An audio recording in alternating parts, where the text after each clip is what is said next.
Ginac is with us. She is the Chief Executive Officer of the Ginac Group, and we are talking about reviving yourself for the new year, renewing yourself. A lot of you, or a lot of folks out there, have lost their jobs, unfortunately, and this might be a good time to reflect, renew, right, Linda? Absolutely.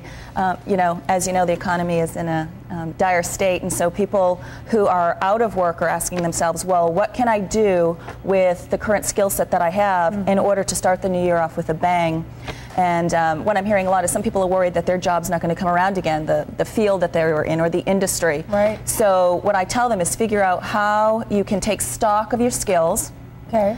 Some people don't even realize that they have skills that they haven't used before because they weren't dominant in the work that they were in. So take stock of those skills and figure out, one, what could you do with those new attributes? How do you do that? Do you just sit back and think of it, or would you take tests, or what do you do? There is an excellent website, and it's sponsored by the government, and it's called ONET Online. Okay. And what you do there is you can do a couple of different things. One, you can go in and there are check boxes, and you can check the different skills that you believe that you have. Okay. And what it does is it comes up with the top 20 or top 30 list of occupations that you could go pursue.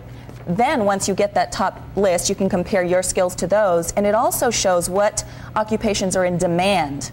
So you can then say, well, if the senior service field is growing and they have these particular jobs and I have these skills, then where can I go find those jobs in and around Austin, because they bring it down to the local level. And then you can fine-tune your resume as to which job you're applying for. Absolutely. What happens on that website, it's so comprehensive. It has everything from task, skills, abilities, knowledge, work environment, and you can look at what are those things that employers are going to look for.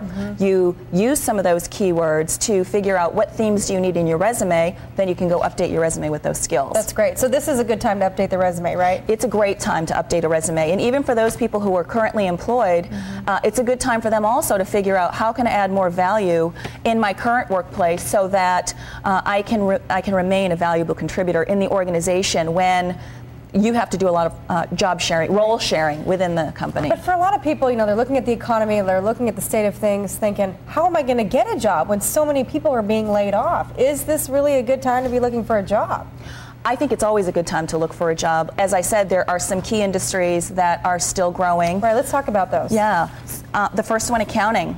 In times of trouble, companies are always trying to find ways to be more efficient, and so they need to cut the dollars. So those people who are in accounting professions can add tremendous value. Repair business, that's also getting a lot of business. Yeah, don't replace repair.